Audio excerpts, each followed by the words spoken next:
아쉽지만 원래 마지막 모임입니다. 그래서 오늘 강의를 끝으로 이제 마치게 되겠고, 끝나고 나서 이제 근처에 이름이 바뀌었는데 화호갈비라고 근처에 있는 식당에서 배부리가 있으니까 시간 되시는 분들은 꼭 참석해 주시기 부탁드립니다. 그러면 오늘 모임을 시작하도록 하겠습니다. 오늘은 갑상선 두 번째 강의로 이제 갑상선 결절에 대해서 백예원 원장님의 강의가 있겠습니다.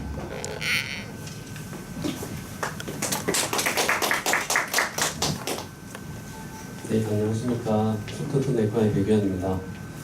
오늘은 갑상선 결절이라 해서 강의를 뭐 할까 좀 생각을 해보다가 맨날 클래식한 PTC 내용만 하더라고요. 그거 말고 좀 다른 형태의 결절, 흔하진 않지만 그런 결절들도 많으니까 그런 종류에 대해서 한번 준비를 해봤습니다. 제가 옛날에 라파엘 병원에서 좀 케이스를 많이 봤는데요. 물론 뭐 제가 알고 접근한 건 아닌데 FNA 결과를 보면 이제 내과에서 이런 질환이 의심될 수 있으니까 뭐 랩도 좀 더 추가를 하고 어떤 워크업을 좀 하라고 이렇게 많이 도움을 줬었습니다. 그래서 진행했던 케이스들을 기본으로 해서 디지즈 리뷰하는 방식으로 진행하도록 하겠습니다. 먼저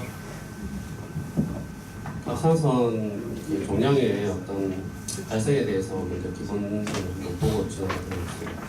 갑상선 사이로이드 글랜드는 폴리큘러 셀이 있고요. 여기서 이제 사이로글로불린이 만들어지고 이런 것들이 컨버트돼서 T3, T4 사이로이드 호르몬으로 바뀌게 되고요.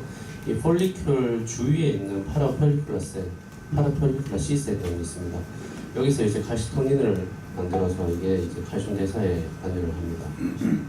아까 이런 폴리큘러 셀과 파라폴리큘러 셀에서 발생하는 여러 가지 암들이 있습니다. 그래서 이제 DNA 뮤테이션이 주로 관여를 하게 되는데 프로토온코진이 만약에 발현하게 되면 이런 온코진으로 인해서 셀의 증식이 제한을 받지 않고 계속 증식되게 되어서 튜머가 발생하게 되고 또 튜머 서프레서 진이 있는데 이런 튜머 서프레서 진이 꺼지게 되면 이런 또 과증식이 생기게 돼서 이런 노들들이 발생하게 됩니다. 이런 데 관여하는 온코진들이 뭐 레트, 비라프, 피텐 이런 것들이 있는데 이런 것들이 각 캔서에서 영향을 준다고 알려져 있습니다. 먼저 갑상선 암의 종류를 보면 크게 이제 디퍼렌시에이티드 캔서, 그리고 메둘러리 캔서, 그리고 아나플라스틱 캔서 이렇게 나눌 수 있습니다. 디퍼렌시에이티드 사이로이드 캔서는 주로 이제 폴리큘러 셀에서 발생하는 암들이고 흔하게 보는 파퓰러리 카시노마, 그리고 폴리큘러 카시노마, 하늘색 카시노마가 있습니다. 그리고 파라폴리큘러 C셀에서 발생하는 것이 이제 메둘러리 카시노마가 되겠고요. 그 다음에 이런 파퓰러리 카시노마와 폴리큘러 카시노마에서 이게 언디프레시에이션이 되게 되면 이게 폴 디프레시에이션 카시노마라고 하고 이게 더 언디프레시에이션 되면은 아나플라스틱 카시노마로 이렇게 발생하는 것으로 알려져 있습니다. 우리나라의 암은 뭐 대부분 96% 정도 유교암으로 발생하는데 그 외에도 여포암이 한 1.5%, 그 다음에 메둘러리 카시노마가 0.1%, 아나플라스틱 카시노마 한 0.2% 정도 된다고 알려져 있습니다. 오늘은 유교암 중에서 약간 좀 베리언트 카시노마와 그 외에 이제 다른 기타 암들에 대해서 케이스를 보겠습니다.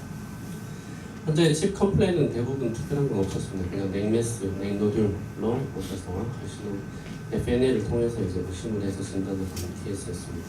48세 남자였고 휴지한 냉매스가 2달 동안 생겨서 왔습니다.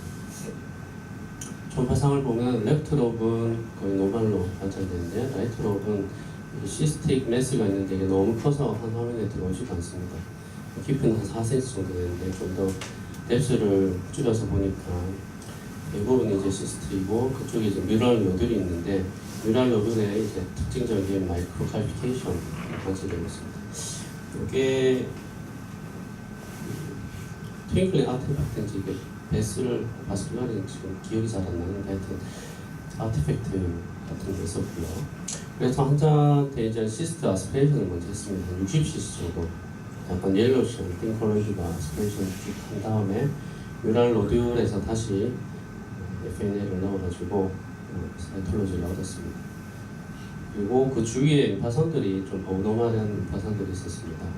일단 사이즈가 1cm 넘어가면은 약간 어브노멀하고 또 롱 엑시스하고 숄더 엑시스 B가 2대1 넘어가는 약간 라운드한 형태인 것도 이상하고, 힐러는 좀 살아있는 듯한데 내부에 자세히 보면 뭐 약간 마이크로 캡슐 같은 것들이 보이고 약간 헤테로지니어스한 그런 거지어네스티를 보이고 있습니다. 그래서 여기서도 FNA를 하고 티슈 TG를 했습니다. 티슈 TG는 FNA하고 남은 거기에다가 노멀셀 1cc를 희석해가지고 그걸 갖다가 이제 TG 레벨을 보내면 할 수 있는데, 그런 TG 레벨이 실험하고 비슷하게 나오면 이제 노멀이고, 이게 캔서 메타가 있으면 TG가 증가돼서 나옵니다. 그래서 메타를 할 수 있거든요.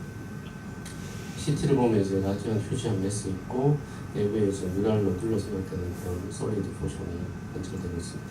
그래서 FNAC 결과는 사이로이드는 파퓰러리 캔서가 나왔고, 림프노드에서도 티슈 TG가 1000 이상으로 파퓰러리 캔서의 메타로 진단되었습니다. 수술 높이 파인딩도 마찬가지로 파퓰러리 캔서가 나왔고요.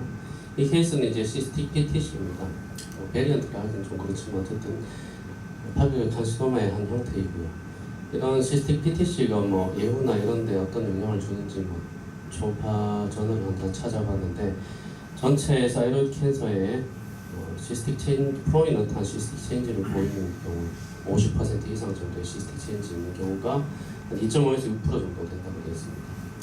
이런 경우는 이제 시스트가 많이 크면은 그냥 비나인 시스트나 이쪽에 이제 그냥 비나인 노들로 생각되는 그런 비나인으로 오인할 수 있기 때문에 주의해서 봐야 된다고 되어 있고, 특히 뮤랄 노들이 뭐 이센트릭한 컨피그레이션을 보이거나 거기에 마이크로 칼시피케이션 같은 원인 피처가 있는 경우에는 그쪽에서도 FNA를 잘 해서 언을 놓치지 말아야 되겠습니다.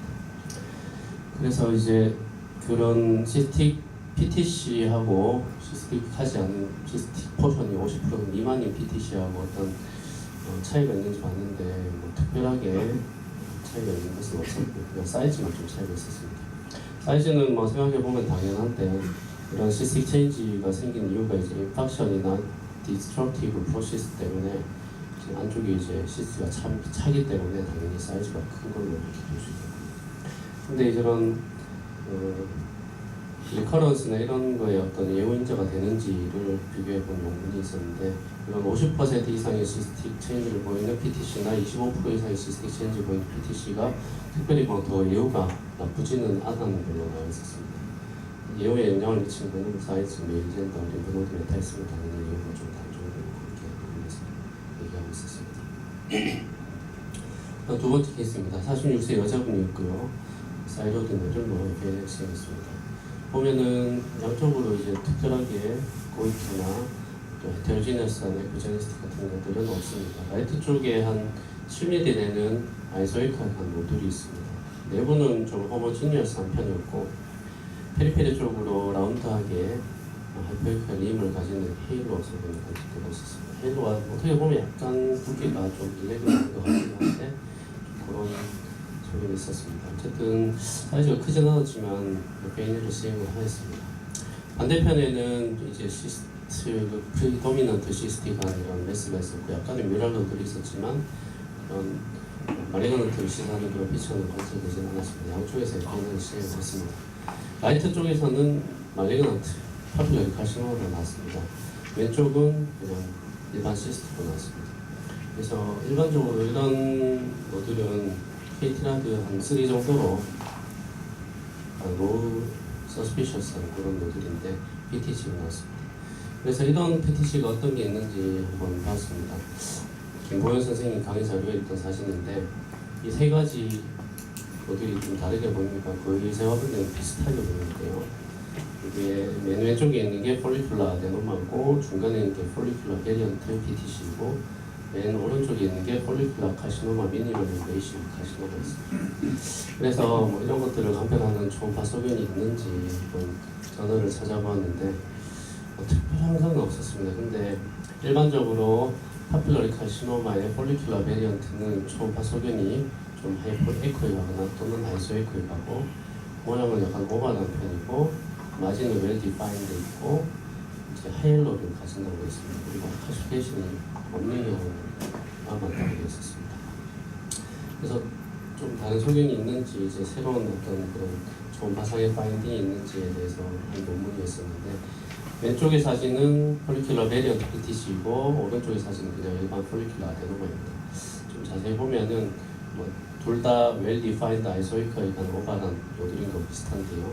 네이버이커가 좀 더 폴리큘러 베리언트에서 약간 헤테로지니어스한 텍스처를 보이고 헤일로가 약간 일반적으로 이제 레귤러한 것보다 약간 띡하고 논 유니폼한 헤일로를 가진다고 했습니다. 항상 이런 건 아니기 때문에 뭐 이런 수도 있다라고 생각하시면 되겠고 폴리큘러 아데노마는 비교적 호모지니어스하고 띵 유니폼한 헤일로를 가진다 이런 것들을 조금 생각해 볼 수 있겠고요. 또 한 가지는 노듈인 노듈 사인이라고 해서 이 결절 안에 약간 헤테로지니어스 하면서 일종의 뭐 헤테로지니어스한 표현에 다른 표현인 것 같은데요. 안에 이제 노듈인 노듈 안에 또 다른 노듈이 있는 것처럼 이런 식으로 보이는 경우도 있겠다라고 돼 있고 또 하이퍼에코에 관한 인터널 셉타 사인이라고 약간 헤테로지니어스한 그냥 표현 방법일 수도 있는데 내부에 자세히 보면 약간 이런 하이퍼에코에 관한 이런 셉툼 같은 라이닝이 되어 있는 것들을 관찰할 수 있습니다. 그래서 이런 경우에는 폴리큘러 베리언트 PTC일 수도 있고 근데 FNL 해보면은 폴리큘러 네오플라즘이면 폴리큘러 네오플라즘을 주고 PTC면 PTC로 주기 때문에 일단 이런 경우에는 FNL을 꼭 해보시는 게 좋을 것 같습니다. 그래서 그런 캔서를 좀 더 시사하는 그런 초음파 소견을 좀 정리해봤는데 약간 헤테로지니어스 에코를 보이고 노듈 사인을 보이고 헤일로가 좀 더 띡하고 약간 인컴플리트 논 유니폼한 헤일로를 보이고 하이퍼에코한 셉타 사인을 보이고 림프노드 메타가 의심되는 당연히 이런 것들이 좀 폴리큘러 베리언트 PTC를 시사할 수 있겠고 이런 것들을 몇 가지 피처가 같이 있으면은 좀 더 오드레이션이 높은 것으로 논문에서 보고하고 있었습니다. 그러면 이제 폴리큘러 네오플라즘에서 폴리큘러 아데노마, 폴리큘러 카시노마를 구분할 수 있는지도 봤는데 폴리큘러 네오플라즘 말레그넌트를 구분할 수 있는 경우는 아주 드뭅니다. 거의 80%가 그냥 비나일리즘으로 나오는데요. 그 하이퍼에코에 관한 약간 남자에서 생기거나 사이즈가 크거나 솔리터리한 경우에 폴리큘러 캔서가 좀더 배분을 한다고 되어 있습니다. 카시노마, 아데노마는 나이, 섹스 이런 것들에서는 의미 있는 그런 건 없었는데 좀 더 카시노마에서 시스틱 체인지가 적습니다. 폴리큘러 아데노마 이런 시스틱 체인지를 잘하는 것으로 알려져 있는데 다양하게 나오는 경우가 아데노마고 카시노마는 주로 솔리드하고 헤일로가 카시노마에서는 좀 더 예전에 폴리큘러 베리언트 PTC처럼 약간 인컴플리트한 이브니티 한 경향을 좀 보인다고 되어 있고 좀 더 에코제네시티가 하이퍼에코한 경우가 좀 더 많다고 되어 있고 가끔 이제 칼시케이션도 동반하는 것으로 되어 있습니다. 그리고 네버에코가 좀 더 헤테로지니어스한 경우에는 폴리큘러 네오플라즘이라고 답이 나왔다면 카시노마일 수도 있으니까 어쨌든 수술 적극적으로 고려하는 것이 좋겠습니다. 그래서 이런 것들 뭐 솔리드, 헤테로지니어스 텍스처, 칼시케이션이 있고 하이퍼에코에 가고 좀 띡한 헤일로 보이면은 카시노마는 좀 더 페이블한 그런 소견으로 생각하시면 되겠습니다. 그 사진은 이제 폴리큘러 카시노마 미니멀 인베이시브 소견인데 약간 헤일로는 비교적 일정한데 에브에코가 좀 헤테로지니어스하고 소견을 보이고 있고 밑에 소견은 와이드 인베이시브 카시노마입니다. 마찬가지로 에브에코가 좀 헤테로지니어스하고 헤일로가 좀 더 띡하고 어니번한 그런 소견을 보이고 있습니다. 그리고 이건 미니멀 인베이시브 폴리큘러 카시노마인데 칼시피케이션이 발생하는 것을 볼 수 있습니다. 폴리큘러 아데노마인데 헤일로가 좀 더 띵하고 일정하고 좀 덜 헤테로지니어스한 것처럼 보입니다. 뭐 비슷하게 보이는데 일단은 폴리큘러 네오플라즘으로 생각해 볼 수 있습니다. 그 다음 15세 여자였습니다. 사이로이드 노듈이 있어서 FNA를 시행했습니다. 과거에 FNA상에서는 뭐 양성이라고 얘기를 드렸습니다. 보면 약간 전체적으로 포인터가 좀 있고 약간 헤테로지니어스한 에코제네시티를 보여서 약간 하시모토 같은 게 깔려있는 것 같이 보입니다. 약간 우측에 경계가 불분명한 그런 소견이 보이면서 마이크로 칼시테이션 같은 것들이 쫙 깔려 있습니다. 근데 메스의 경계는 확실치 않습니다. 약간 좀 더 메스처럼 보이는 부분에서 FNL을 시행을 했습니다. 그 주위에 림프노드들이 있는데 내부 힐라 에코가 전혀 소실되어 있고 에코제네시티도 헤테로지니어스하고 해서 여기서도 FNL을 시행을 했습니다. 사이로이드에서는 파필러리 칼시노마로 나왔고 림프노드에서도 파필러리 카시노마 메타로 나왔습니다. 이 경우를 이제 디퓨즈 스클레로징 베리언트의 PTC입니다. 전체 PTC의 1.6에서 3.4% 정도 되고 이 경우 이제 경계가 불명확하고 마이크로칼시케이션이 그냥 하시모토 사이로이드 다이티스에서 보이는 그냥 헤테로제니어스 에코로 오인할 수도 있기 때문에 하시모토 사이로이드라고 그냥 생각할 수도 있습니다. 이 경우 이제 다른 PTC보다 리지널 림프노드나 플루이드 메탈을 좀 더 잘 가는 것으로 되고 0.5번에서 생기고 전체 이제 튜머 마진은 정확하지 않지만 좀 더 디퓨즈하게 이렇게 인플테이션 돼서 사이즈가 큰 것으로 되어 있습니다. 이게 세포학적 소견을 보면 사모마 바디가 쫙 깔려져 있고 그 다음에 익스텐시브한 스퀘어머스 메타플라지아 그리고 림포사이트 인필트레이션이 광범위하게 일어나서 파이브로시스가 많은 것으로 되어 있습니다. 그래서 초음파 소견은 디퓨즈하게 인라시되어 있는 사이로이드 블렌드와 하이퍼이퍼 간의 헤테로지네시티가 S가 관찰이 잘 되는 경우도 있고 경계가 애매한 경우도 있습니다. 그리고 마이크로칼시페이션이 쫙 흩어져 있고 그리고 주위에 메타를 잘 가니까 림프노드에 메타가 잘 가는 있습니다. 그리고 블러드 플로우를 띄워보면 좀 블러드 플로우가 좀 더 다른 것보다 증가되어 있는 부분이 자주 관찰됩니다.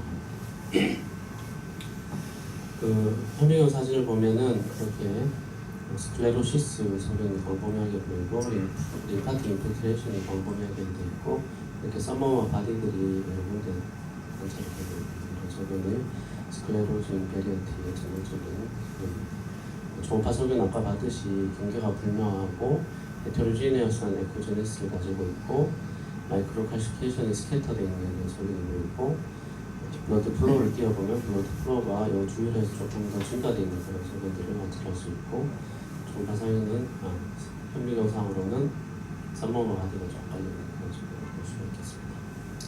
73세 남자 환자입니다. 환자는 IMT-하다가 우연히 발견된 노듈로 FNA에 의해서 전환되었습니다. FNA 하기 전에 이제 초음파를 봤습니다. 약간 전체적으로 호이터가 있고 약간 하시모토 소견이 있는 것 같습니다. 렉트롭 쪽에 사이즈가 한 2.3cm 되는 이런 플로된 와이드나 이거 약간 오바라는 형태의 그런 노듈이 관찰되고 있는데 칼시케이션이 보이는데 일반적으로 우리가 PTC에서 많이 봤던 마이크로 칼시케이션보다는 좀 더 큰 칼시케이션 사이즈가 1mm 이상이고 포스테리어 어쿠스틱 쉐도를 동반한 마크로 칼시케이션이 쫙 깔려있는 이런 소견을 관찰했습니다. 그래서 FNA를 시행을 했고 FNA 결과는 ATPR 정도로 나왔고 셀 모양이 라운드하고 오버라는 셀이 된다고 나왔습니다. 일단은 병리과에서도 보면 셀 모양만으로 판단을 하는 경우보다는 이제 초음파 소견에 도움을 많이 진단에 적용을 하는 것 같더라고요. 그래서 이런 경우에 이제 메드널 칼시노마에 신된다고 칼시토닌이랑 측정을 해보라고 했습니다. 그래서 칼시토닌 C에 측정해 보니까 많이 증가되어 있었습니다. 수술 결과도 메드널 칼시노마가 나왔습니다. 메드널 칼시노마는 앞에서 말씀드렸듯이 파라폴리큘러 C셀 폴리큘하고 폴리큘 사이에 있는 그 C셀에서 기원하는 오리진이 그 전체 갑상선암의 외국에서는 5% 정도 된다고 되어 있고 80%가 스포라딕하게 생깁니다. 그 외에는 이제 MEN2나 B에서 2A, 2B에서 여러 군데 다른 내분비 종양하고 같이 생기는 경우가 많습니다. 스포라딕한 경우는 주로 이제 한쪽으로 싱글하게 생기는 경우가 많고 레이터리 MTC나 이제 MEN에서는 다른 장기에 여러 군데 같이 종양이 동반되는 경우가 있겠습니다. 이런 MTC에서는 주로 현미경 소원을 보면 아밀로이드가 많이 침착됩니다. 그래서 아밀로이드가 이렇게 침착이 되면 그쪽에서 파이브로시스가 생기고 칼시케이션이 칼슘이 이렇게 디포짓 돼가지고 이렇게 디포짓 된 칼슘이 초음파 소견으로 보면 덴스하고 좀 일레귤러한 마크로 칼시케이션 소견으로 관찰되는 이런 칼시케이션 소견이 좀 더 특징적인 초음파 소견으로 알려져 있습니다.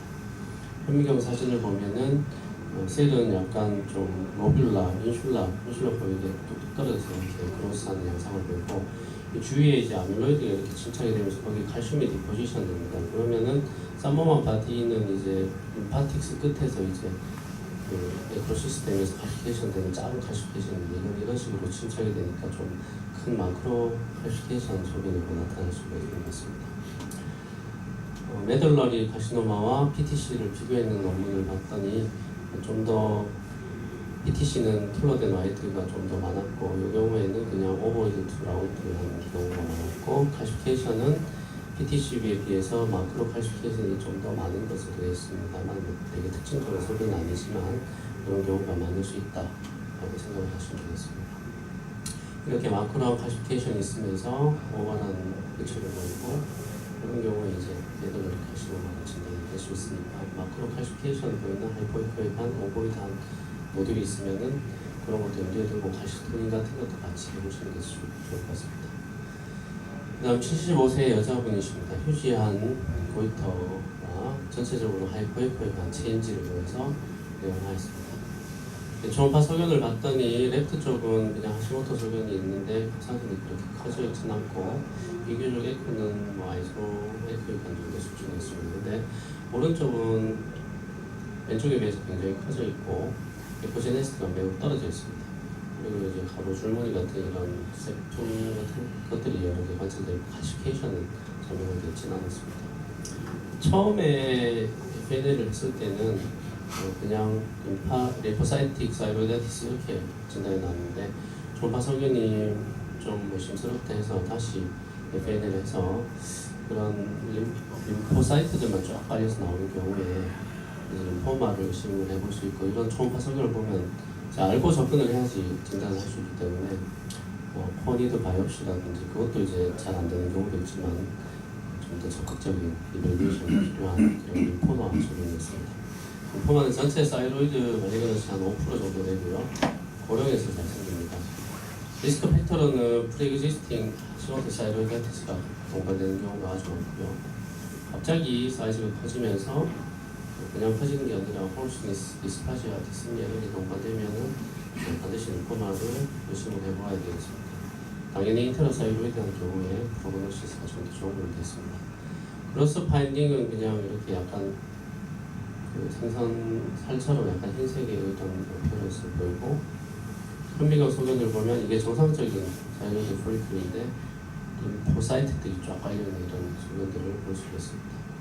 그래서 이게 일정한 그 비슷한 모양의 림포사이트들이 쫙 깔려있으니까 이렇게 디퓨즈하게 좀 하이포 에코제네시티가 이제 초음파 반사가 적기 때문에 이렇게 보이고 꼭 모양은 그냥 하시모토 사이로이다이티스 중에 하이포 심할 때 모양으로 오인할 수도 있는 그런 소리를 보일 수도 있습니다. 근데 이런 일정한 세포들로 쫙 깔려있기 때문에 보통 이제 포스테리어 코스트 이넨스먼트가 관찰됩니다. 그래서 여기 뭐 조금 더 특징적인 소비를 하는데 이런 소견이 보이면서 포스테리어 코스트 이넨스먼트가 있으면서 클리니컬 피처가 레피드 그로스하고 통증이 없는 사이로이드 인라지먼트이고 프레셔 심텀이 동반될 정도로 심하다면 림포마를 의심해야 되겠습니다. 이런 게 이제 디퓨즈 타입이고요. 논 디퓨즈 타입인 경우에는 좀 더 진단하기가 좀 더 용이한 것 같습니다. 아까 제가 제한적용 같은 경우에도 디퓨저가 생겨서 한쪽으로 생겼기 때문에 논 디퓨즈 타입인 것 같고 이런 경우에는 이제 좀 더 한쪽으로 매스 이펙트가 저명하기 때문에 좀 더 의심을 하기가 좀 더 쉬운 것 같습니다. 이런 경우에 이제 슈도 시스트처럼 보인다고 합니다. 작은 시스트들이 이렇게 쫙 깔려 있어서 에코가 매우 떨어져 있기 때문에 그냥 시스트로 오인을 할 수도 있다고 보겠습니다. 그리고 다른 캔서에 비해서 칼시피케이션은 거의 없는 것이 특징이고 아까 좀 말씀드렸듯이 포스테리어 커스트 이넨스먼트가 있고 바스큘라리티는 조금 증가되어 있으면서 약간 좀 불규칙한 이런 케이오틱한 바스큘라리티를 보이면 의심을 할 수가 있겠습니다. 그리고 54세 남자입니다. 휴지한 넥매스가 좀 빠르게 증가한 넥매스로 왔습니다. 라이트 쪽은 뭐 특별한 소견이 없었는데 레프트 쪽에 이런 휴지한 넥매스가 있고요. 모양이 좀 일레귤러하고 내부의 포제니스는 약간 헤테로지니어스가 있습니다. 근데 이제 사이즈가 많이 커져 있고 환자가 이제 홀스니스라든지 디스파지아 같은 이런 매스 이펙트가 좀 심하고 빠르게 증가하는 캔서였고 그 주위 림프노드들도 봤을 때 메타가 의심되는 이런 림프노드들이 있었습니다. 여러 가지 메타 의심되는 림프노드들이 많았고요. 그래서 FNA를 시행했습니다. FNA 결과는 이렇게 풀리 디프레시에이티드 아나플라스틱 카시노마로 이렇게 진단이 나왔었습니다. 아나플라스틱 카시노마는 전체 사이로이드 말리그넌시 외국에서는 1.3에서 9.8%까지 보고되고 있습니다. 기존에 멀티 모듈라 고이터를 가진 경우가 한 50%, 프라이어리 디프레시에이티드 카시노마를 가진 경우가 한 20%, 컨커런트한 디프레시에이티드 카시노마를 가진 경우가 한 20% 정도 있다고 합니다. 이게 빠르게 증가하면서 딱딱하고 경계가 불명확한 큰 매스가 있다면 의심해 볼 수도 있고, 그리고 어그레시브한 캔서니까 당연히 호르스미스라든지 디스니아, 디스파지아 소변이 있을 수 있겠습니다. 그리고 30에서 40% 정도에서 디스턴트 메타가 령이나 본 브레인으로 잘 간다고 되어 있고, 스트라사이로이드 익스텐션이 거의 대부분 생긴다고 되어 있습니다. 진단될 때부터 T4로 이렇게 병리가 좀 된다고 되어 있었습니다. 그로스하게는 이렇게 약간 황토색 컬러의 필이 없는 라지한 메스도 보이고, 종파 석연에서 그냥 라지 메스처럼 보입니다. 근데 안에 보면은 이제 막 네크로시스가 생겨가지고 헤테로지니어스 이런 네이처를 보이고, 칼시피케이션도 잘 생긴다고 되어 있습니다. 그리고 림프노드 메타도 잘 가니까 림프노드 메타 소견이 많이 발생됩니다. 종파 소견은 막 특징적이진 않지만 그냥 솔리드하고 좀 하이퍼이프한 헤테로지니어스하고 마진이 일레귤러하고, 그리고 내부에 칼시피케이션이 보이고, 당연히 크시다 보면 이제 풀러된 와이더된 톨러시 여기 있다고 하고, 서비컬 림프노드 인볼브먼트가 아주 많습니다. 이렇게 헷갈릴 것 같지는 않은데, 갑자기 커지는 메스인 경우에 앞서 말씀드린 림포마하고 아나플라스틱 카시노마가 갑자기 커지는 그런 메스니까 메스라서 두 개가 좀 헷갈릴 수도 있다고 되어 있는 논문이 있었고요. 하지만 이제 림포마는 우리가 케모세라피나 이런 걸 해서 치료를 하면 뇌우가 좋아질 수 있는데, 아나플라스틱에서는 이제 뇌우가 안 좋겠습니다. 그래서 두 개를 반별을 해서 확진을 해가지고 림포마 같은 경우에 치료를 해야 되니까 두 개를 반별하는 데 있어서 좀 차이가 있을까 하는 논문이 있어서 찾아보았습니다. 아나플라스틱 캔서는 림포마에 비해서 좀 더 남자에서 많았었고요. 좀 더 이제 어그레시브한 캔서니까 호르스니스 같은 그런 심통이 더 잘 나타나는 것으로 있었습니다. 그리고 림포마는 하시모토 사이로이다이티스가 깔려있는 경우가 좀 더 의미있게 나타나는 경우, 두 질환을 조금 더 이상적으로 판별을 해볼 수가 있겠고요.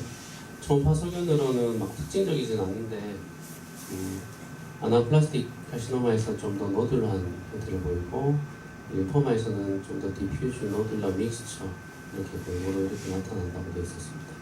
그리고 림포마에서는 에코제닉 스트랜드, 이제 하이포이포이하면서 가루 줄무늬 같은 것들이 좀 나타나는 게 좀 더 많았고, 칼시피케이션은 림포마에서는 잘 관찰되지 않습니다. 하지만 아나플라스틱 카시노마에서는 칼시피케이션이 많이 관찰되는 게 좀 차이점으로 되어 있었고, 그리고 림포마에서는 똑같은 모양의 림포마가 많기 때문에 이런 포스테리어 에코제닉 인핸스먼트가 잘 관찰되지만, 아나플라스틱 캔서에서는 그런 게 좀 더 적다. 이런 것들로 갑자기 커지는 메스를 두 가지를 조금 더 판별을 해볼 수가 있겠습니다.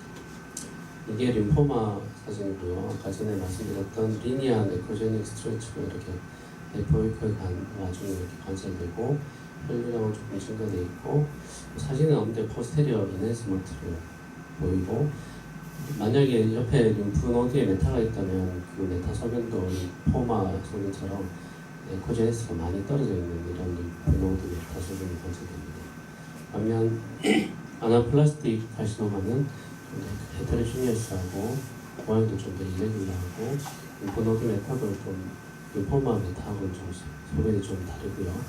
그리고 칼시피케이션이 림포마에 비해서 림포마는 없는데 칼시피케이션이 나타나는 것으로 좀 더 DDX를 볼 수 있겠습니다. 그래서 이런 PTC의 뭐 스클레로징 베리언트, 뭐 CT-PTC, 폴리큘라 베리언트 PTC도 있을 수 있고, 이런 것들을 이제 놓치지 않기 위해서 FNA 인디케이션을 잡아야 되겠고요. 메들러리 사이로이드 카시노마에서는 그런 마크로 칼시피케이션 같은 특징적인 소견이 있으니까, 그런 거일 때는 칼시토닌 같은 것들도 같이 검사를 고려를 해야 되겠고, 갑자기 커지는 디퓨즈한 이나지먼트가 있는 메스의 경우에는 림포마와 아나플라스틱 카시노마도 있을 수 있다 하는 것을 알고 접근을 하는 것이 좋겠습니다. 이상입니다.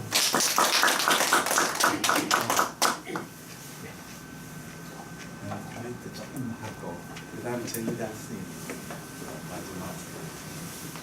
예, 오늘 마지막 강의인데 정말 배경환 선생님의 훌륭한 강의 해주셨습니다.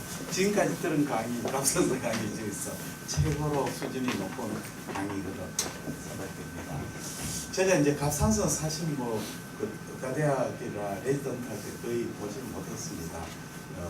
갑상선 저는 거의 무심하죠.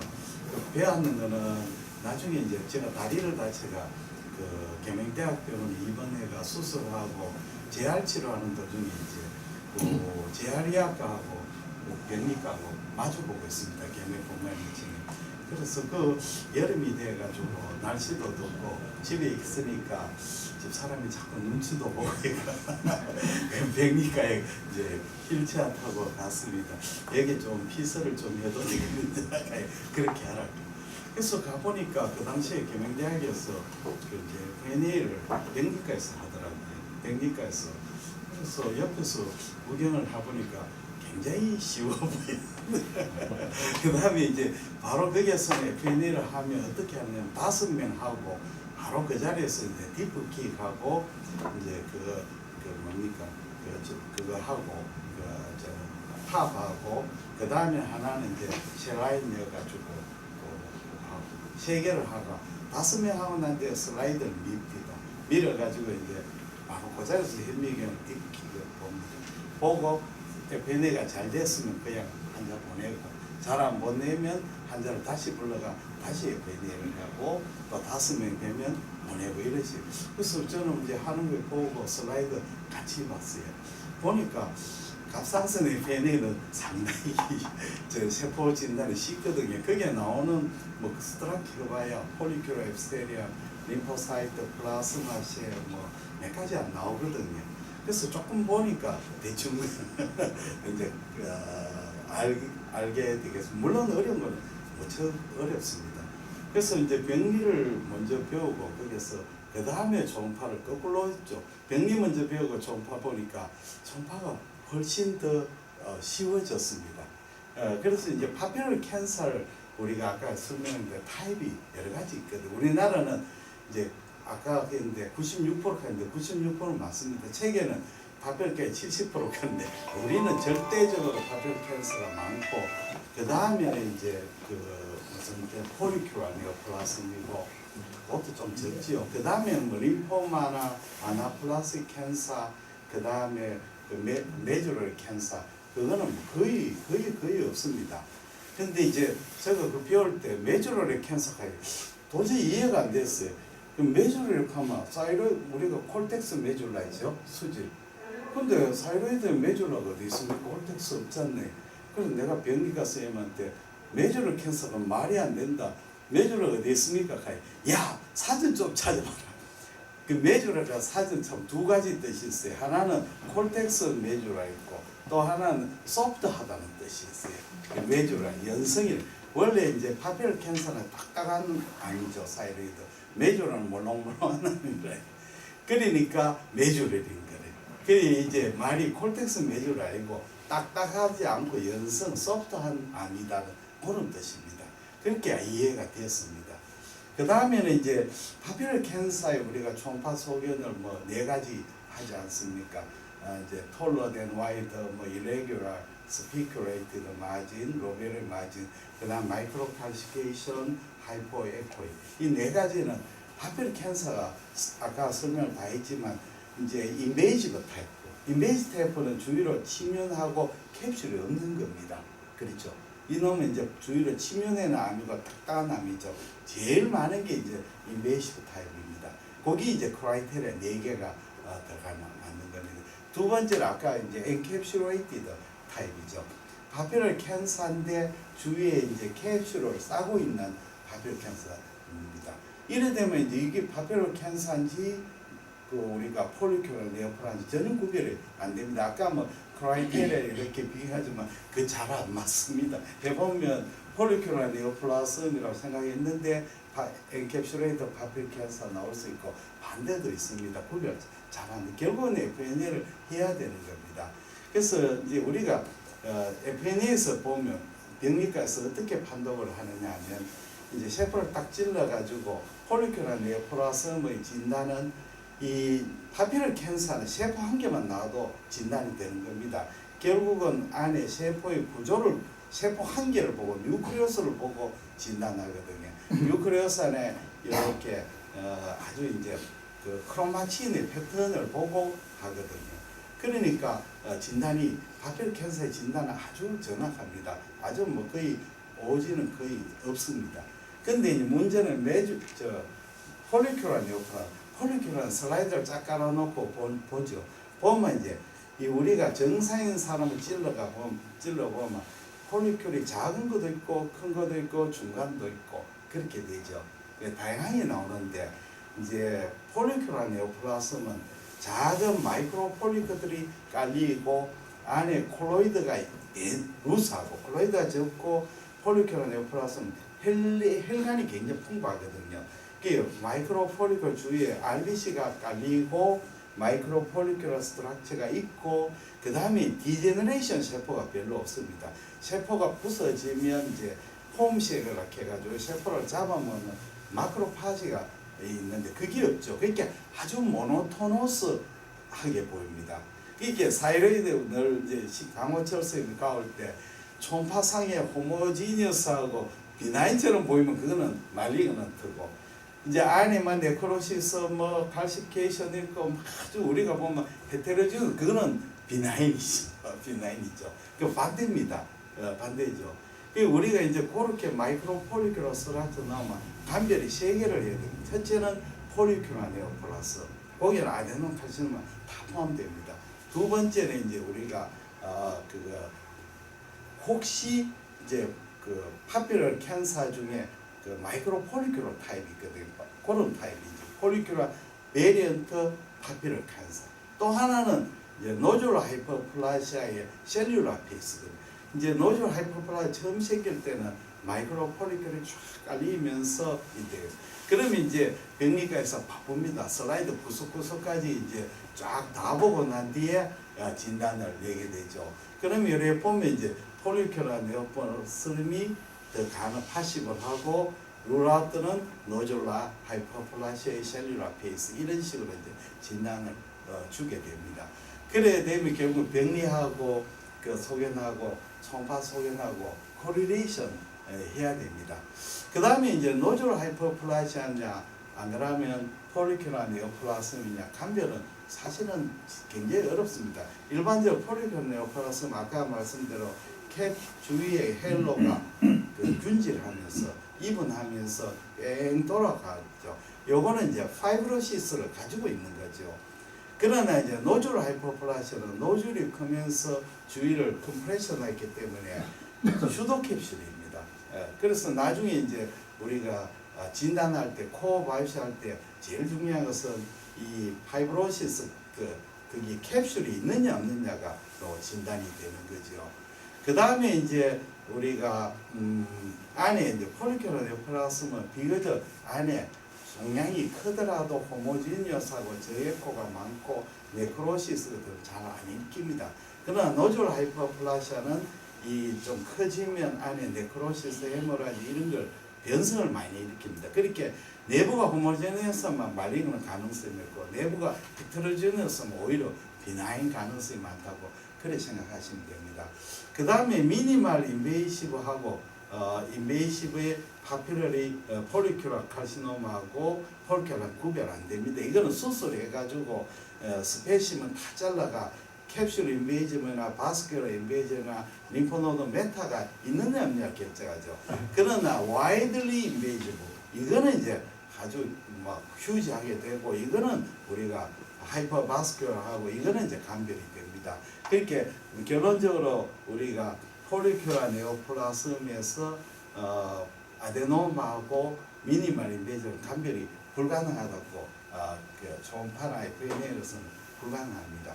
그 다음에 이제 그 메조럴 칼시노마인데 이거는 메조럴 칼시노마하고 그 사이로이드 세포는 오리진이 틀리죠. 사이로이드의 티슈는 등 밑에서 이렇게 밑에 내려왔는 놈이고 이 파라폴리큘라셀은 이 뉴럴 클래스 스파인 버테브랄 바디 뒤에 신경세포가 쭉 들어와 가지고 세포 안에 그 사이로이드 안에 들어왔는 거죠. 나무 동네 놈이 사이로이드한테 쏙 들어왔는 놈입니다. 그래서 주로 이제 어퍼 쪽에 많이 생깁니다.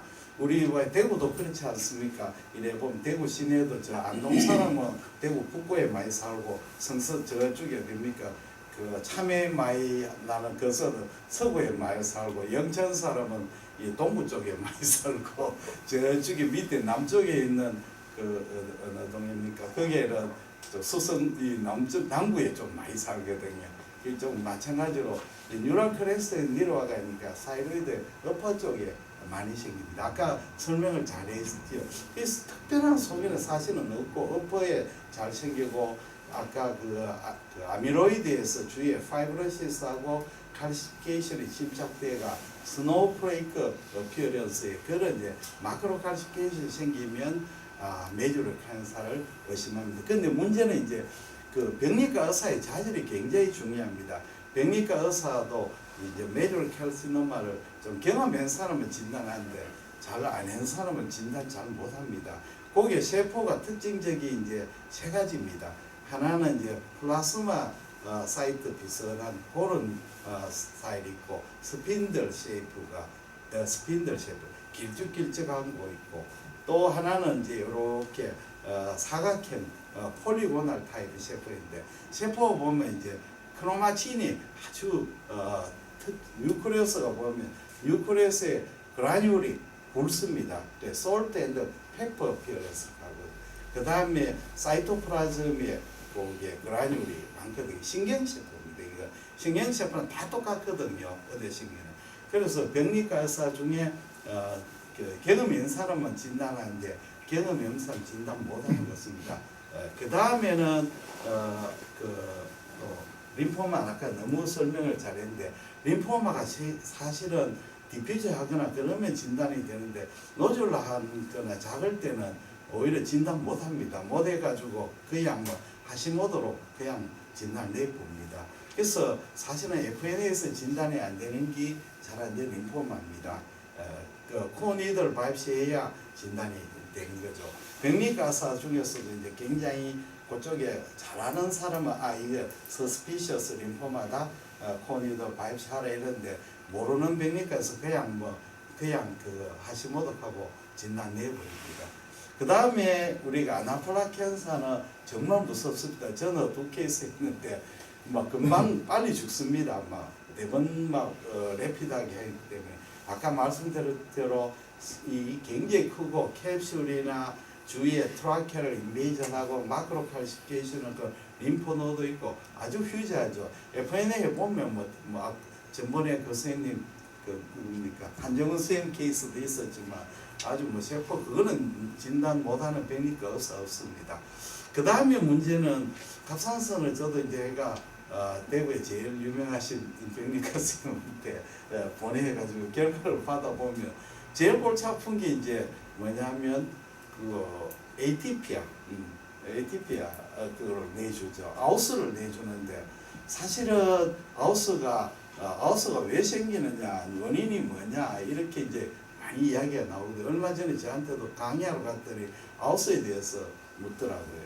그래서 첫째 제가 이야기를 했습니다. 아우스가 생기는 원인 제일 많은 거는 초심자에게는 이제 FNA 할 때 그 타겟들을 잘 못 잡았는 거죠. 예를 들자면 이제 그 결절의 중심부를 타겟팅하거나 또는 시스틱 디제네이션을 했는 부분을 그 근처를 찌르거나 이러면 아우스 나올 확률이 많습니다. 왜냐하면 이제 우리가 진단할 때 뉴클레우스를 봐야 되는데 변성이 되면 세포가 스메어를 해놓은 파베노마 뉴클레우스가 덴스해져 가지고 마이크로 칼시피케이션인지 뭔지 크로마틴이 패턴이 전혀 안 보입니다. 그러면 이제 병리과 의사가 아우스 내놓을 수밖에 없습니다. 그 변성이 많거든요. 변성은 물론 이제 스메어할 때도 변성도 있고 자체의 변성이 있고 또 어떤 환자는 약물 치료 중에 또 이게 결절이 변성을 일으킬 수가 있습니다. 하여튼 첫째는 변성이 가장 많습니다. 그 다음에는 이제 아우스가 나는 원인 중에 림포사이트가 나오거든요. 림포사이트가 나오거나 휘틀러 셀이 나오게 되면 휘틀러 셀은 이제 휘틀러 셀 네오플라즘도 나오지만 그 하시모토에도 휘틀러 셀이 나오거든요. 아스칸자 셀이 가지고 그런 셀이 나올 때도 자기들이 이제 진단을 좀 잘 안 되면 아웃으로 내버립니다. 그 다음에 폴리큐라 베리언, 폴리큐라 셀, 마이크로 폴리큐라 나오면 그걸 이제 끝까지 다 봐가지고 해야 되는데 막 일이 많이 밀리면 그냥 아웃을, 그냥 아웃은 결국은 이제 책임지기 싫다 또는 뭐 귀찮다 모르겠다 뭐 이런 이제 병리과 의사의 뭐랍니까 진단의 쓰레기통이거든요. 근데 이제 병리과에서의 정도 관리에서 그게 굉장히 중요합니다. 왜냐하면 그 병원의 정도 관리에서 아웃수가 그 몇 퍼센트 이상 나와서는 안 됩니다. 병원, 이 인류 병원에 가면 병리과에서 1년에 그 케이스의 아웃수가 그 몇 프로 이상 나와서는 안 된다 하는 그런 가이드라인도 있다 합니다. 그게 돼야만, 그렇지 않으면 그런 가이드라인 안 주면 조금만 모르면 전부 다 아웃수 내버리거든요. 또 이제 섬해할 때 우리가 아주 깨끗하게 섬해야지, 시크하게 섬해하면 아웃수를 많이 내버립니다. 마지막으로 정말 중요한 아웃수의 원인은 병내과 의사의 그 뭐라 할까 그 캐릭터하고 좀 관계가 있습니다. 제가 이제 아웃수를 모아가지고 한번 해봤습니다. 그 이생님 아웃수님 쫙 뽑아가지고 이제 다른 병리과 선생님한테 보여줬어요. 보여줬더니 한번 보시고 발표하라 했더니 보시더니 이게 왜 아웃수냐, 이거는 내가 보기에 한 단계 더 올려가지고 올려주고 막 그러거든. 그렇게 내가 처음 만난 선생님보다 이 선생님은 훨씬 더 레벨을 더 올려주는 거예요. 그리 결국은 이 야구에도 선발 투수가 제일 중요한 것은 처음 보는 주심을 볼 때는 왜 됩니까? 제1구를 잘 던져줘야죠. 아주 낮게 던져주는데 스트라이크를 딱 잡아주면 그때부터는 아주 시합이 유리합니다. 그 스트라이크 폭이 넓은 거죠. 스트라이크 폭이 아주 좁은 주심한테 걸리면 할 수 없이 한가운데로 공을 던져주면 여지없이 장타를 맞게 되는 겁니다. 그래서 아웃서도 병리과 의사의 캐릭터하고 하고 굉장히 관계가 많습니다. 어떤 병리과에서 너무너무 짜게 해주는 거, 어떤 병리과에서는 좀 후하게 줍니다. 그래서 아웃서 나오면 이제 좀 모아가지고 병리과 의사한테 다시 한번 이게 진짜 아웃스입니까? 한 번 더 확인해 주는 게 아웃스를 줄이는 또 방법 중에 하나가 된다고 생각합니다. 장시간에 제가 떠들었습니다. 진짜 가이드 해설은 선생님 좀 부탁합니다. 네, 감사합니다. 그런데 그 한마디만 네. 아까 림포마 하는데 네. 림포마는 보통 우리 셀이 이제 림프 상태가 집착되기 때문에 에코가 많이 떨어지지 않습니까? 네, 그 세타가 많이 모이고 이런 거는 하시모토 사이로드 베이스가 있어서 그렇습니까? 아니면 그거 없는 사이로드 림포마도 전부 다 그렇게 세타가 모이고 콜사 모이고 그런지. 선생님이 더 잘하실 것 같은데. 그 사이로이드 림포마는 100% 백그라운드 하시모토를 갖고 있기 때문에 하시모토가 있다고 생각하시면 되고요. 그 다음에 그 포스테리어 에코 인핸스먼트가 중요한데 이런 부분을 이야기합니다. 이 노듈의 그 베이스 쪽으로 해서 이렇게 그 머리 좀 두꺼워지면서 이렇게 이 파이브러스 septum 같은 게 나가는 그런 소변이 중요하거든요. 그래서 아까 그거는 조금 잘 안 보이는데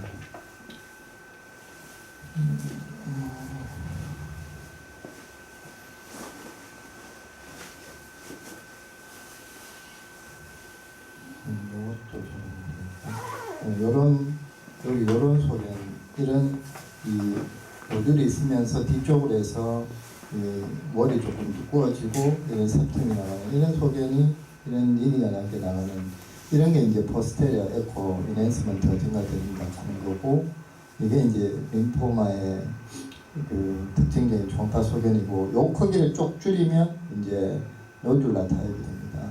그래서 이 노듈라 타입이 패솔로지적으로는 말토마거든요.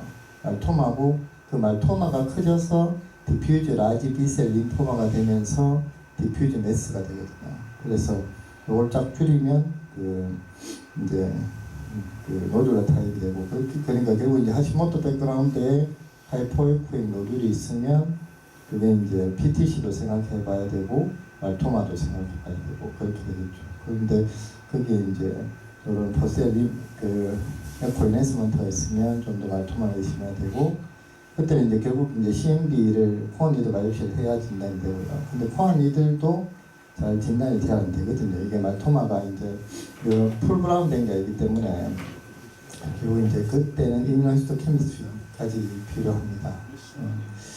그렇고 그 다음에 앞서 이제 폴리큘라 베리언트 PTC는 그러니까 환자가 왔다고 생각하면 사이로 노듈로 환자가 왔는데 그 폴리큘라 베리언트도 이게 그 PTC 라이크 쉐입의 초음파 파인딩을 가지는 놈이 있고 폴리큘라 네오플라즘 패턴의 초음파 파인딩을 가지는 걸로 나뉘어지거든요. 그리고 그 이유는 결국 이제 결국 비랍 뮤테이션이냐 라스 뮤테이션이냐 그런 패턴의 차이가 결국은 이 초음파 파인딩을 가지는 건데 그래서 환자 왔다 생각하면 처음에 이제 그 PTC를 의심되는 거면 그게 뭐 그 클래식 PTC든 그 폴리큘라 베리언트 PTC든 진단을 하는 의사한테는 그게 이제 별로 중요하진 않죠. 그래서 FNA에서 PTC 나오면 그 다음에 그게 이제 클래식 PTC인지 폴리큘라 베리언트 PTC인지는 그 패솔로지가 결정해야 되는 거니까 그거는 서피셔스한 거는 그렇게 가면 되는데 앞서 보였던 이제 아이소에코익한 그런 노듈이 있을 때 문제는 이게 일부에서 이제 폴리큘라 베리언트 PTC일 수도 있고 그게 폴리큘라 아데노마일 수도 있고 노듈라 하이포플라자일 수도 있고 폴리큘라 칼시노마일 수도 있는데 물론 노듈라 하이포플라자 폴리큘라 아데노마가 훨씬 더 빈도가 높지만 그 안에 이제 FVPTC도 숨어 있고 칼시노마가 숨어 있으니까 문제인데 그렇게 되면 이제 FNA에서 만약에 아이소이픽한 이런 노듈이 이제 아까 백유한 원장님 말씀했던 것처럼 그는 티라질의 로우 그 서스피셔스 그죠 그렇게 되는데 만약 PTC 나오면 이게 폴리큘라 베리언트 PTC구나 그렇게 생각하시고 이제 수술 보내면 되고 문제는 이제 AUS 아까 김용 원장님처럼 AUS가 나오면은 이거를 이제 생각해봐야 될 게 그 두 가지 컴포넌트 그러니까 폴리큘라 베리언트 PTC 가능성 그 다음에 아주 드물지만 폴리큘라 칼시노마 가능성인데 그럼 그 두 개를 어떻게 감별할 거냐 그 코어 니들 바이옵시를 하면 FVPTC는 진단이 됩니다. 결국 뉴클리어 피처로 FVPTC를 진단하는 거기 때문에 CMB를 하면 FVPTC는 루아웃되고 그 다음에 폴리큘라 칼시노마는 CMB로 진단이 잘 안 됩니다. 이게 미니멀리 인베이시브가 대부분 많은데 그거는 실제로 캡슐을 뚫고 바깥쪽으로 인베이전하는 그 부분을 바이옵시를 해야 CMB를 해야 진단을 할 수 있기 때문에 그 폴리큘라 칼시노마는 CMB로도 진단이 어렵다는 걸 알아주시면 될 것 같고 그래서 보통 그런 경우에는 이제 그 크기가 크면 한 4cm 이상이고 좀 하이포이크하고 이러면은 이게 4cm에 따라서 요가 좀 달라지거든요. 그래서 크기가 크면 한번 줌은 이게 AS 나오고 좀 찝찝하면 그 서저리를 한번 줌은 고민할 필요가 있을 거로 생각이 듭니다. 그리고 마지막으로 디퓨저 스클레로징 PTC는 이게 초음파에 아까 보였던 아까는 약간 좀 이게 라이트 페리페리 쪽으로 메스가 보이던데요 보니까 메스처럼 보이는 현상이 있던데 네, 약간 이쪽으로 해서 하이퍼에코익 하면서 여기에 가시피케이션이 보이는 근데 이제 롱디튜디널하게 보면 메스는 잘 안 보이고 사이로이드 전체에 가시피케이션이 깔려있는 이런 현상인데 아마 이런 부분에서 FNA 하면 캔서가 나올 가능성이 크기 싶은데 이런 하이퍼에코익한 부분에서 근데 이게 이런 약간 이 파닉타임 체인지를 동반하는 것도 있는데 전혀 메스가 안 보이고 가시피케이션만 쫙 깔려있는 디퓨저 스클레로징 PTC도 있거든요. 아까 나왔던 그런 넌노듈라 타입 같으면은 결국은 근데 하시모토도 이래 보이는 경우가 있어서 이 두 개의 감별은 결국은 알라플라스기든 디퓨저 스클레로징 PTC든 상당히 좀 이 림프노드 메타를 많이 하는 거기 때문에 이런 경우에는 림프노드를 잘 봐야 됩니다. 거의 80% 이상이 림프노드 메타를 가거든요. 그래서 실제로는 이런 아까 패솔로지 보면 디퓨저 스클레로징은 상호바디가 있으면서 이 칼시피케이션이 전부 상호바디고 파이브로시스가 쫙 깔려 있기 때문에 폴리클이 별로 없기 때문에 셀이 잘 안 나옵니다. 그래서 FNA를 굉장히 이게 매스가 없으면 랜덤하게 뭐 여러 군데를 해야 이제 진단이 될 수가 있거든요. 그래서 이 실제로 보면 그 사이로이드에서는 FNA에서 진단이 안 되고 이 림프노드 메타를 확인해서 림프노드에서 진단이 되는 디퓨즈 스크lerotic TTC가 제가 봐서는 좀 더 많은 것 같습니다. 그래서 이런 디퓨즈 스크lerotic TTC 칼시피케이션이 있을 때는 꼭 림프노드 잘 봐야 되고 아까 같은 그런 아나플라스도 당연히 이제 림프노드 잘 관찰해야 될 것으로 생각이 듭니다. 네, 이 정도로 코멘트는 마치겠습니다.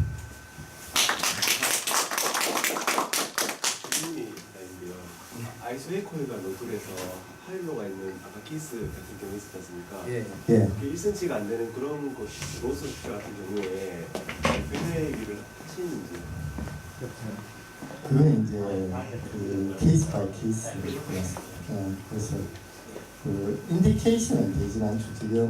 지금 뭐 우리나라 영상의학과에서도 5mm 이상에서 서스피셔스 노즐은 FNA 뭐 해볼 수 있다 이렇게 돼 있고 ATA 같은 아예 1cm 미만 의심가더라도 하지 마라 이렇게 보통 이야기를 하는데 아까 그거는 이제 케이스 바이 케이스라서 약간 좀 모양이 그렇게 하는데 할룸이 조금 이게 그 할로우가 이분하게 그런 게 아니고 약간 좀 두께 좀 차이가 조금 보이는 것 같긴 하던데 저는 할 수도 있고 안 할 수도 있을 것 같습니다.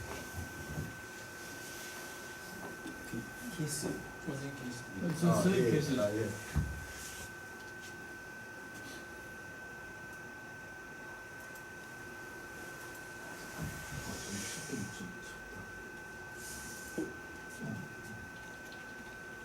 저번에 포항에 선생님 보셨는데 그 포항에 남대과 선생님이 그 케이스 보여드렸던 그 환자를 이제 저한테 오셔가지고 제가 포항에서 바이오시를 했는데요. 그래서 환자분이 이런 뭐 히스토리를 왔고 제가 피지컬을 해보니까 라이트는 별로 뭐 만져지는 게 없는데 레프트는 약간 사이로 자체가 이제 약간 펌하면서 이제 좀 딱딱한 그런 느낌이 좀 들었습니다. 그리고 랩은 좀 좋은 것 같은데 그 랩은 오히려 이게 하이포가 아니고 나중에 TFT를 보니까 프리티포도 올라가 있고 T3도 올라가 있고 TSH는 스프레션 되는 그런 자이로톡시코시스 패턴을 보였고 마이크로조말 안티바디가 위클리하게 포지티브였고 TG나 리셉트 안티바디는 네거티브였습니다. 그래서 초음파를 봤는데 라이트는 그때 초음파처럼 하시모토 사이로이다이티스 그러니까 헤테로지니어스한 파린카인을 가지는 일부는 뭐 하이포에트하고 이런 쪽은 또 정상으로 보이고 이런 패턴을 보이고 그렇게 커져 있지는 않았고요. 근데 이제 레프트는 오른쪽하고 조금 양상이 다른데 이쪽 부위는 약간 좀 정상으로 그러니까 이쪽보다는 좀 더 호모지니어스한 여기는 약간 좀 헤테로지니어스하면서 이게 보면 이게 여튼 헤테로지니어스하면서 그 아까 보였던 림포마 같이 보이는 호모지니어스한 그런 패턴은 아닙니다. 그래서 헤테로지니어스한 이렇게 한 그다음 뭐 메스를 만드는 그런 양상을 레프트는 이게 보였습니다. 그래서 바스쿨라티는 그게 증가되는 건 없었고요. 그래서 레프트는 위에는 약간 호모지니어스하고 제일 끝쪽도 약간 호모지니어스한데 그 부분을 제외하고는 약간 하나의 큰 이 헤테로지니어스한 메시지처럼 그런 부분이 있었고 그래서 국소 마취를 하고 포항이들 저는 보통 이제 21게이지 좀 가는 거 있거든요. 그래서 이제 포항이들을 이렇게 넣어서 위에를 넣어가지고 그래서 이거는 이제 디퓨저니까 바이오시하기는 쉽습니다. 아주 작은 결절은 이게 이 로컬리제이션 하기가 좀 어려울 수도 있는데 그냥 디퓨저는 그렇게 이제 포항이들 바이오시를 했고 그래서 바이오시를 하니까 이제 거기서 그 리포트를 파이브로징 사이로이다이티스가 붙였고 그 밑에다가 suspicious for fibrous variant of 하시모토 사이로이다이티스라고 이제 리포트를 넣어줬습니다. 그래서 보면 이게 이제 폴리클이고 이런 데 보면 폴리클이 아트로피도 있고 이쪽 깔려있는 게 이제 전부 이제 림포사이트 그 인플라메이터리 셀이고요. 그래서 이쪽이 전체가 이제 파이브로시스에 보이는 그런 리포트를 냈습니다. 그래서 덴스한 파이브로틱 스트로마를 가진 아트로픽한 폴리클이 있다. 그래서 뭐라고 이제 인프로메트를 써야 됩니다. 그러면 이게 이제 그 마리아는 지금 안 보이고 이게 그러면 클래식 폼에 하시모토하고 무슨 차이가 있느냐. 그래서 결국은 아마 이 덴스한 파이브로틱 스트로마에 좀 이게 보이는 게 아마 이런 파이브로진 파이브로다이티스로 배신된다고 진단을 해준 거고요. 그래서 그 고벽을 보면 이런 그 폴리클의 이제 림포사이트 많이 인플렉션도 있고 폴리클 일부는 부서져 있고 이런 것들 파이브로시스가 이제 심한 그런 패턴을 보이고 그다음에 이게 이제 보통 클래식 타입의 하시모토 파이브로다이티스인데 구글에서 사진 하나 따라봤는데 콜로이드가 이제 아트로피가 와 있는 경우도 있고 이제 림포사이트가 인필트레이션 되면서 이제 저밀한 센터를 만들고 일부에 약간 파이브로시스가 있는 앞에 조직 소견하고 약간 조금만 다른 그런 패턴을 보이는 것 같습니다. 아마 그래서 파이브로진 사이로다이티스를 진단된 것 같고 그래서 그 약제는 뭐 그 레이브스가 아니고 이제 펩티가 약간 올라가 있으니까 심통 컨트롤을 위해서 베타블로커스도 팔로우 할 예정이고 그리고 하시모토 사이로이다이티스도 이게 약간의 베리언트가 있거든요. 그래서 우리가 아는 클래식한 폼 외에도 이런 파이브러스 베리언트나 이미오글로빈 G4 리레이티드 베리언트도 있고 주거나이드나 이런 폼도 있습니다. 아마 그 중에서 뭐 주거나이드 이런 건 그렇게 중요하지 않은 것 같고 결국은 가끔씩 볼 수 있는 이런 파이브로진 베리언트나 G4 리레이티드 베리언트 이런 것들이 임상으로 문제가 될 것 같고 그 다음에 이런 파이브로시스를 동반하는 것 이런 사이로다이티스하고 이제 꼭 관계를 해야 될 게 리델 사이로다이티스인데 리델은 사이로이드 바깥쪽으로도 파이브로시스가 이제 진행 인베이전하는 그런 양상을 보이는 게 이 파이브로진 베리언트 하시모토 사이로다이티스하고 가장 큰 차이점을 이야기를 하고 있습니다. 그래서 이 사람도 총파에서 뭐 바깥쪽으로 그런 인플레이션을 하거나 또 보통 이제 리델은 이제 바깥쪽으로 인플레이션을 하니까 이런 어레이전 심통이 이런 게 많이 심한데 환자분은 원래 뭐 바이옵시하고는 좀 그 통증은 그러니까 정상은 없다고 이야기를 하시고 그다음에 또 페인도 없으니까 아까 TFT가 올라가 있었지만 그걸 뭐 서복교토로 생각할 수도 없는 상황이고 아마 진단에 이런 파이브러스 베리언트 하시모토로 생각하는 게 좋습니다. 감사합니다. 질문 있으시면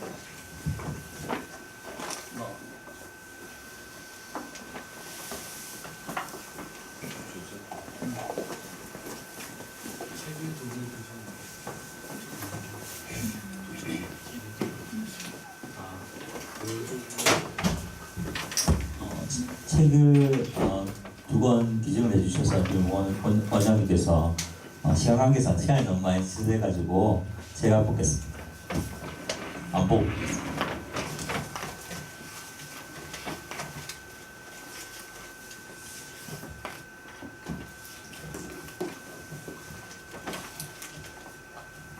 김무곤 선생님.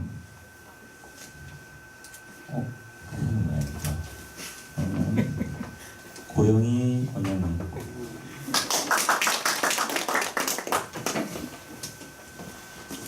최희만 원장님 축하드립니다. 그리고 시상은 김무곤 원장님께서 축하드립니다.